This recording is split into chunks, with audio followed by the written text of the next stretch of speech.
Bonjour à tous mes frères et sœurs, j'espère que vous allez bien, moi ça va très très bien. Alors aujourd'hui nous allons nous plonger dans un reportage exceptionnel sur la ville de Sodome et Gomorrhe. Vous allez voir qu'il y a beaucoup de preuves, que ce soit des preuves bibliques mais aussi des preuves archéologiques qui ont été découvertes autour de ces deux grandes villes qui ont été complètement réduites par le feu et le soufre que l'Éternel, donc notre Seigneur, a fait tomber sur ces villes remplies de péchés, d'abominations à ses yeux. Vous allez voir de quel péché il s'agissait à travers donc différents versets. Et aujourd'hui nous allons donc nous plonger dans ce reportage.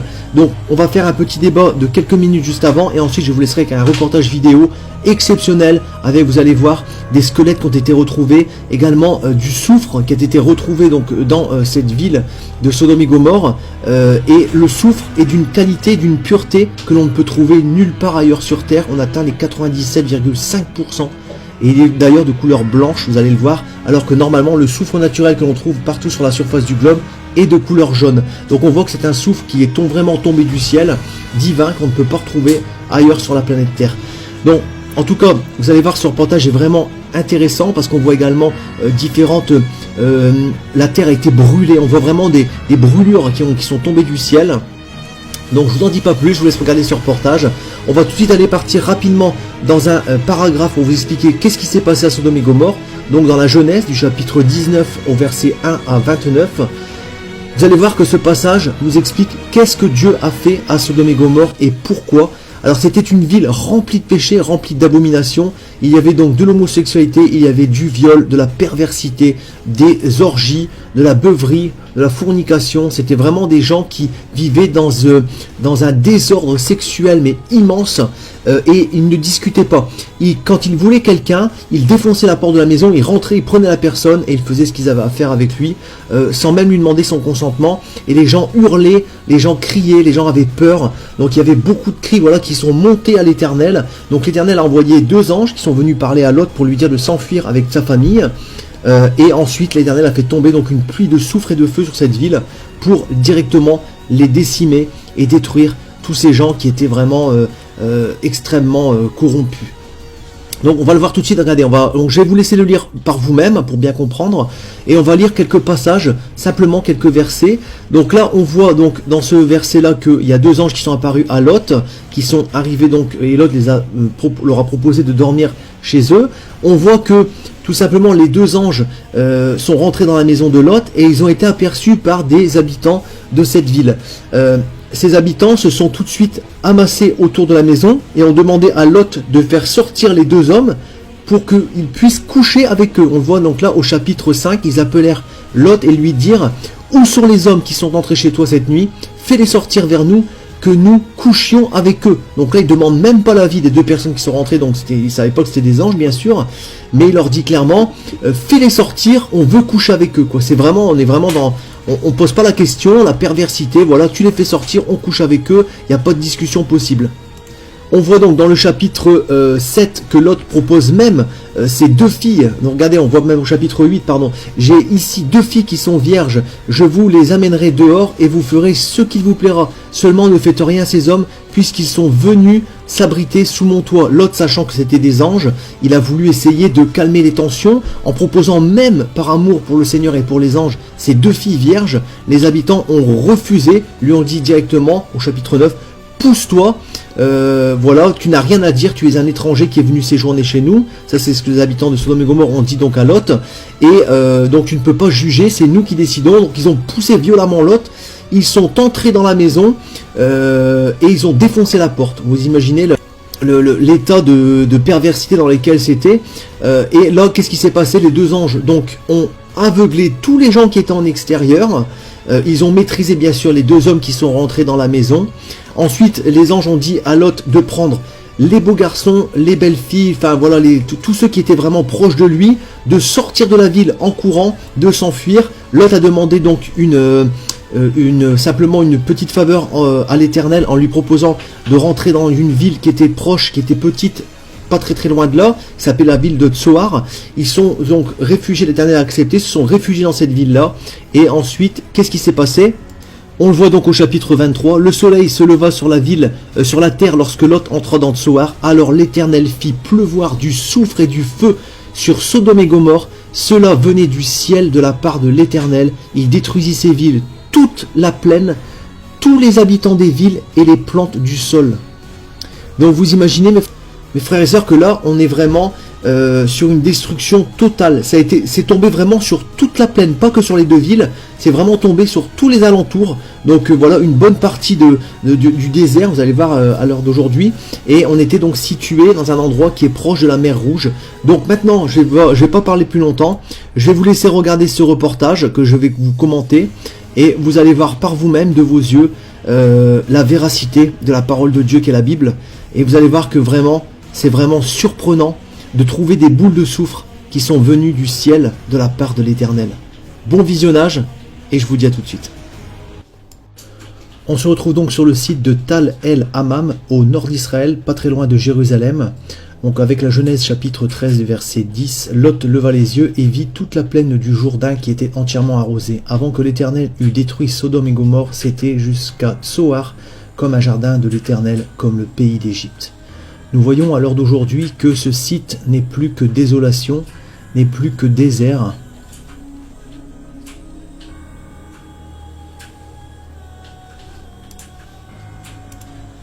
Et que nous sommes donc pas très loin de la mer Rouge. La terre a été complètement calcinée, complètement brûlée.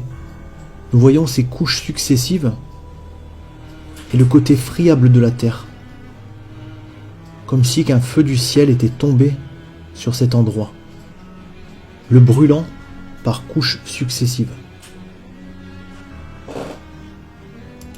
On y trouve également des restes d'habitations en préconstruction, comme si la vie s'était arrêtée très brusquement, d'une seconde à l'autre.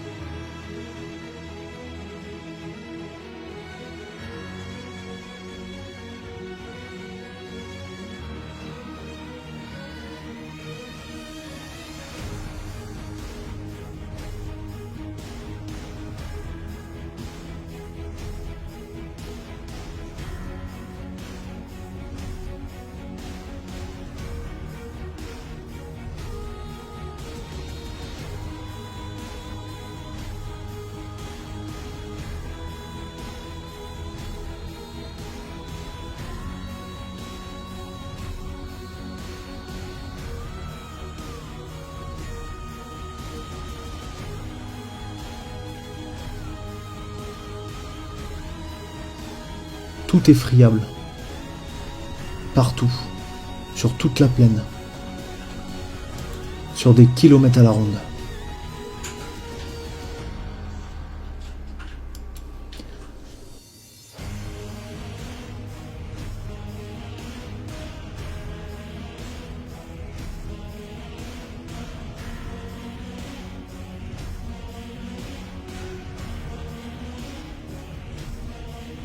Concernant le soufre qui a été retrouvé, les billes de soufre retrouvées un peu partout dans cette plaine, pures à 95,7%, de couleur blanche.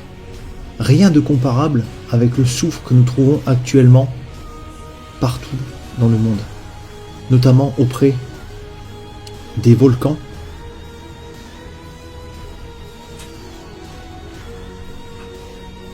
et qui est toujours de couleur jaune.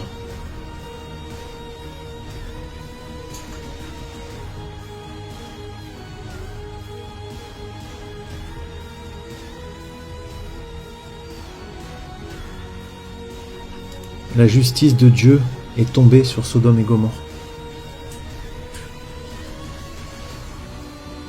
Ça y est, finalement, je tombe enfin sur une boule de soufre.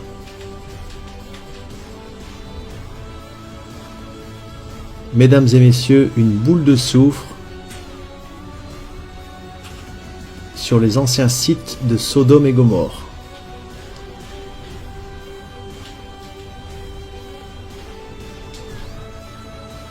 Ce qui est incroyable avec ce soufre, c'est que sa pureté n'est retrouvable nulle part ailleurs dans le monde. 95,7% de pureté.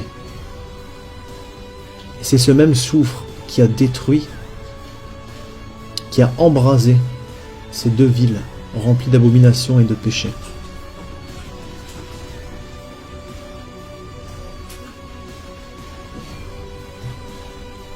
J'en ai enfin trouvé une, elle est réelle, et je vais y mettre le feu pour voir comment cette combustion se produit.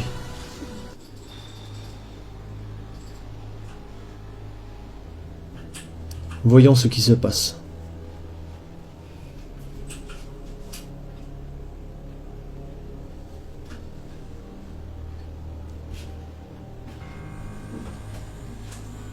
Waouh, l'odeur est vraiment caractéristique.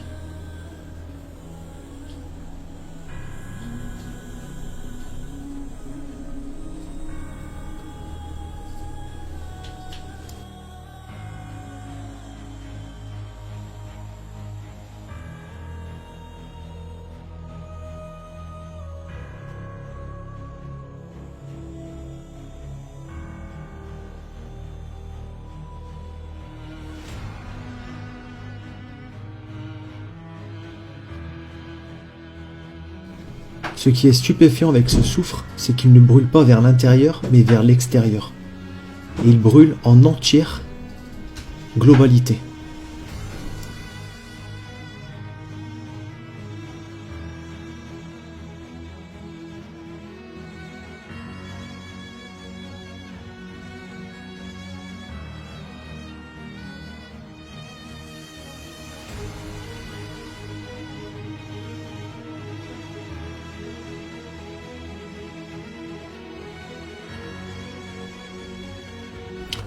Les habitants de Sodome et Gomorrhe ont payé leur prix. Car le jugement est sans miséricorde pour qui n'a pas fait miséricorde. La miséricorde triomphe du jugement.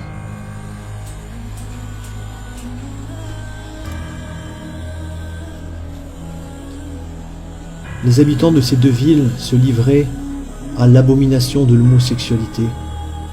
Ils se livraient à la perversité, aux orgies, au péché, loin des commandements de Dieu. Et la justice divine s'est abattue sur eux.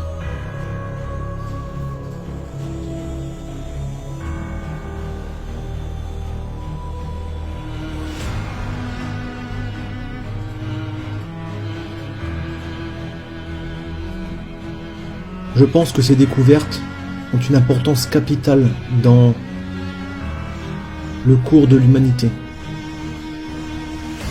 Et que les gens devraient se rendre compte que tout ce qui est écrit dans la Bible n'est pas qu'une simple hypothèse, ne sont pas des fables, mais sont réellement des éléments du passé qui se sont déroulés.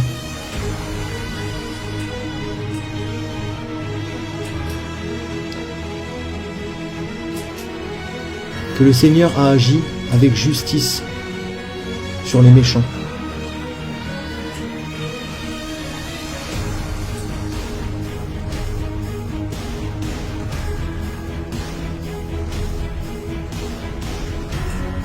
Acte 26, chapitre 18, afin que tu leur ouvres les yeux pour qu'ils passent des ténèbres à la lumière et de la puissance de Satan à Dieu, pour qu'ils reçoivent par la foi en moi le pardon des péchés et l'héritage avec les sanctifiés.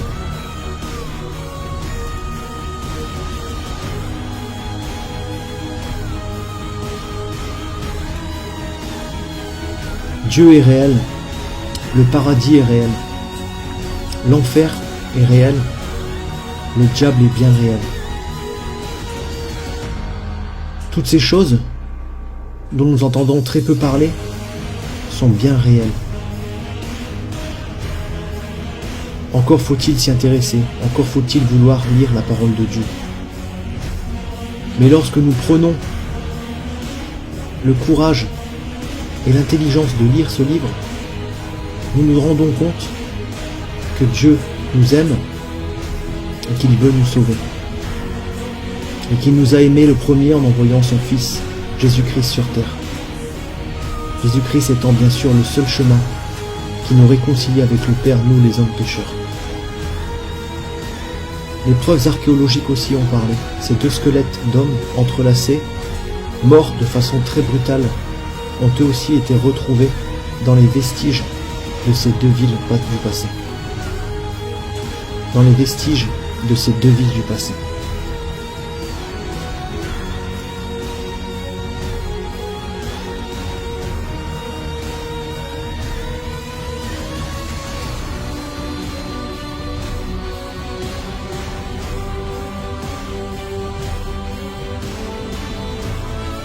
Il disait, le temps est accompli et le royaume de Dieu est proche. Repentez-vous, changez de vie et croyez à la bonne nouvelle du Seigneur Jésus-Christ.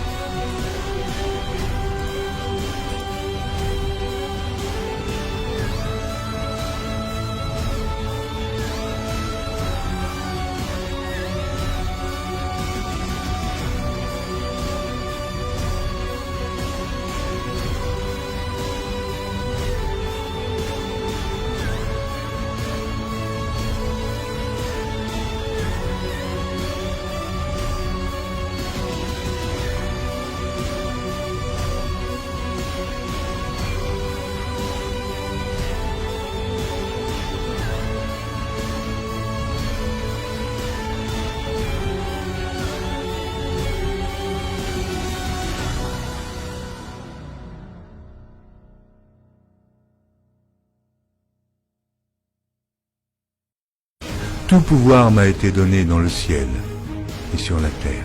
Il y a plusieurs demeures dans la maison de mon Père. Si cela n'était pas, je vous l'aurais dit. Je vais vous préparer une place.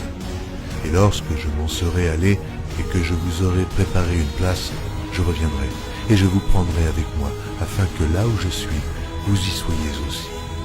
Vous savez où je vais et vous en savez le chemin. Je suis le chemin, la vérité et la vie. Nul ne vient au Père que par moi. Abraham, votre père, a tressailli de joie de ce qu'il verrait mon jour. Il l'a vu et il s'est réjoui. Si vous me connaissiez, vous connaîtriez aussi mon Père. Et dès maintenant vous le connaissez et vous l'avez vu. Et je vous le dis, avant qu'Abraham fût, je suis. Il y a si longtemps que je suis avec vous. Celui qui m'a vu a vu le Père. Les paroles que je vous dis, je ne les dis pas de moi-même, et le Père qui demeure en moi, c'est lui qui fait les œuvres. Croyez-moi, je suis dans le Père, et le Père est en moi. Cette bonne nouvelle du royaume sera prêchée dans le monde entier, pour servir de témoignage à toutes les nations. Celui qui croira et qui sera baptisé sera sauvé, mais celui qui ne croira pas sera condamné. Je m'étonne que vous vous détourniez si promptement de celui qui vous a appelé par la grâce de Christ pour passer à un autre évangile. Aucun mensonge ne vient de la vérité. Sinon celui qui nie que Jésus est le Christ, celui-là est l'antéchrist, qui nie le Père et le Fils. Quiconque nie le Fils n'a point non plus le Père. Quand un ange du ciel annoncerait un autre évangile que celui que nous vous avons prêché, qu'il soit anathème. Moi, Jésus, j'ai envoyé mon ange pour vous attester ces choses. Je le déclare à quiconque entend les paroles de la prophétie de ce livre. Si quelqu'un y ajoute quelque chose, Dieu le frappera des fléaux décrits dans ce livre. Et si quelqu'un retranche quelque chose des paroles du livre de cette prophétie, Dieu retranchera sa part de l'arbre de la vie et de la ville sainte décrits dans ce livre. Ces paroles sont certaines et véritables. Et le Seigneur, le Dieu des esprits des prophètes, a envoyé son ange pour montrer à ses serviteurs les choses qui doivent arriver bientôt. Et voici, je viens bientôt. Heureux celui qui garde les paroles de la prophétie de ce livre.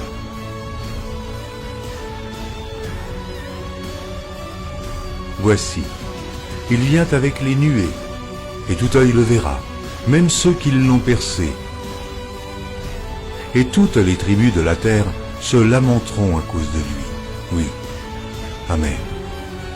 Je suis le rejeton et la postérité de David, l'étoile brillante du matin.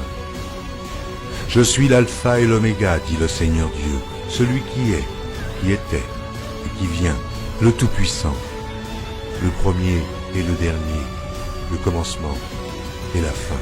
Que la grâce du Seigneur Jésus soit avec tous.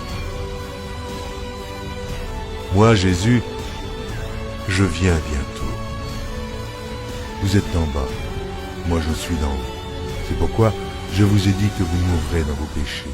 Car si vous ne croyez pas ce que je suis, vous mourrez dans vos péchés.